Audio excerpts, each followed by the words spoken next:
नमस्कार दोस्तों, मैं हूं आलोक। स्वागत है आप सभी का आप सभी के अपने ही यूट्यूब चैनल आलोक्स ब्लॉग पर। यहां पर ये जो मेरे कार्नेशन के पौधे हैं, आज मैंने इनकी पिंचिंग की है और पिंचिंग करने के बाद देखिए इतना वेस्ट निकला है। पिंचिंग करने से फ़ायदा क्या होता है कि पौधा नीचे से न्यू ग्रोथ ले लेता है और घना दिखाई देता है। अभी तक देखिए जो है साइड से इन्होंने न्यू ब्रांचेस तो निकाली हैं, लेकिन बहुत ज़्यादा ब्रांचेस निकल कर नहीं आई हैं। इक्का दुक्का ब्रांचेज आपको नज़र आ रही होंगी। तो अगर हम इस तरीके से पिंचिंग कर देते हैं तो न्यू ब्रांचेज जब निकलती हैं तो उससे पौधा काफ़ी बुशी दिखाई देता है, पॉट भरा भरा दिखाई देता है। और उसके बाद जब ढेर सारे मोर ब्रांचेज, मोर फ्लावरिंग, मोर बड्स और मोर फ्लावरिंग का की थियोरी यहाँ पर लगेगी। मतलब जितनी ज़्यादा ब्रांचेज होंगी उतनी ज़्यादा बड्स आएंगे और उतने ही ज़्यादा फ्लावर्स भी खिलेंगे। ये मेरे जेरेनियम के प्लांट हैं। 5 पौधे अभी मेरे पास हैं, जिनमें से एक ये थोड़ा इसकी ग्रोथ स्लो हो गई थी। गलती मुझसे क्या हुई थी, इसका जो ग्रोथ वाला पार्ट था वो मिट्टी में दब गया था, जिसकी वजह से अब जाकर जो है इसके अंदर ग्रोथ शुरू हुई। जब मुझे दिखा कि अरे ये तो ग्रोथ नहीं कर रहा है, फिर मैंने गुड़ाई करके बाहर निकाला। आज मैंने अपने कार्नेशन के प्लांट को, अभी फ़िलहाल मैं कंफर्म नहीं हूँ कि ये सिंगल पेटल वाला कार्नेशन है या फिर जो नॉर्मल डबल पेटल के कार्नेशन होते हैं वो है। और ये देखिए यहाँ पर जितने भी मेरे पौधे थे, इधर ये 4-5 पॉट्स ये जेरेनियम के, और ये लगभग 4 पॉट ही मेरे पास कार्नेशन के हैं। इन सब की मिट्टी की मैंने गुड़ाई कर दी। पिंचिंग करने के बाद कुछ ब्रांचेस ऐसी भी निकल के आई हैं जिन्हें फेंका नहीं जा सकता है। अगर इनकी कटिंग्स लगा दें तो मे भी हो सकता है इनसे नए पौधे बन जाएं। इसके पहले जब मैं डैंथस का प्लांट लगाता था अपने गार्डन के अंदर, मैं वीडियो का लिंक डिस्क्रिप्शन बॉक्स में डाल दूंगा। लास्ट ईयर तक मैंने डैंथस के पौधे जब भी अपने गार्डन के अंदर लगाए तो उनकी कटिंग लगाकर भी मैंने उनसे ढेर सारे नए पौधे तैयार किए थे।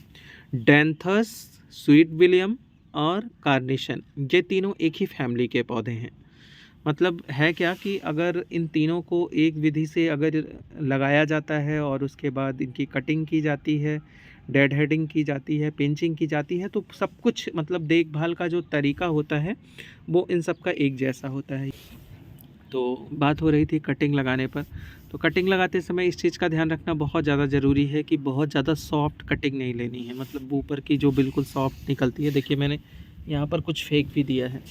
तो ये भी देखिए ब्रांचेज ही हैं, लेकिन इनमें से कोई भी ऐसी नहीं है जिनमें रूटिंग हो सके या फिर जो है इनके अंदर इनको कटिंग से लगाया जा सके।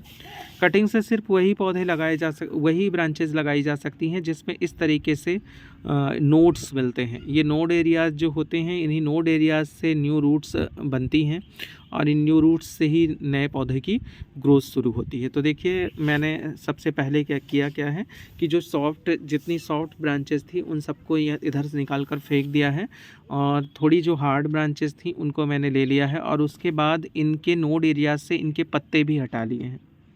ये देखिए जितने भी नोड एरियाज़ थे उनसे इनके पत्ते को हमने हटा लिया है। अब इनकी कटिंग्स लगाते समय हम चाहें तो एलोवेरा लीफ में ये जो जेल होता है, इसको कटिंग के नीचे वाले पार्ट में लगा सकते हैं, हल्दी लगा सकते हैं, या फिर हमारे पास फंजीसाइड हो तो वो लगा सकते हैं। तो इस टाइम पर मेरे पास फंजीसाइड नहीं है, हल्दी अवेलेबल है, लेकिन मैं इन सब में एलोवेरा जेल ही लगाऊंगा। और उसके बाद करना क्या है, किसी भी पॉट के अंदर या फिर जो आपने स्पेशली इनके लिए कुछ लिया होगा उनके अंदर इनको लगाते चले जाना है। जितनी भी कटिंग्स आपके हों, सबका नोड एरिया जो है नीचे का, जो मिट्टी के अंदर जाना है, उस पर अच्छे से ये एलोवेरा जेल लगा देना है। अच्छा, जब भी कटिंग लगाइए तो एक में लगा कर मत छोड़ दीजिए, एक से अधिक लगाइए। अगर आप एक से अधिक कटिंग लगाएंगे तो उसमें कुछ ख़राब होंगी, कुछ जो है ग्रो कर जाएंगी। तो इस तरीके से अगर एक भी ग्रो कर गई तो जान लीजिए आपकी मेहनत जो है वो सफल हो गई। तो इस तरीके से देखिए मैं ये कटिंग्स लगा रहा हूँ, और आई होप कि इसमें से सारी की सारी सक्सेसफुल हो जाएं। अगर सारी नहीं होती हैं तो फिर कम से कम 1-2 तो सक्सेसफुल हो ही जाएंगी, मुझे ये पूरा यकीन है। 1-2 कटिंग्स तो डेफिनेटली लगनी है।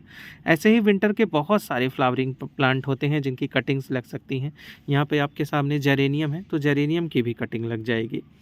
लेकिन है क्या कि हम सिर्फ ये अभी कार्नेशन की कटिंग्स जो हैं वो लगा रहे हैं। तो ये कटिंग्स हमारी सारी लग गई हैं। अब इनमें दे देंगे थोड़ा सा पानी। तो अभी हमारी कटिंग हमने लगा ली है। अब हाथ से ऐसे थोड़ा थोड़ा करके ही पानी डालेंगे, मतलब वाटरिंग एक्सेस में नहीं होनी चाहिए। अगर आपको ये कटिंग्स अपनी बचानी है तो शुरुआती दौर जो होना चाहिए करीब 1 हफ्ते का, उसमें पानी सिर्फ नाम मात्र का, जैसे मैंने दे दिया, बस ऐसे ही थोड़ा बहुत होना चाहिए कि बस इनकी मिट्टी के ऊपर पकड़ बन जाए। और अब देखना होगा कि इनमें से कितनी कटिंग्स चलती हैं और कितनी नहीं चलती हैं। तो ऐसे ही आप डेंथस की भी कटिंग लगा सकते हैं। आपके पास स्वीट विलियम हो तो उसकी भी कटिंग लगा सकते हैं, और कटिंग लगाकर आप इनके ढेरों पौधों बना सकते हैं। कैसी लगी आपको मेरी ये वीडियो, कमेंट सेक्शन में जाके बताइएगा। ऐसी ही किसी नई वीडियो नए अपडेट के साथ मिलते हैं आप लोगों से किसी नई वीडियो में। तब तक के लिए bye bye and take care.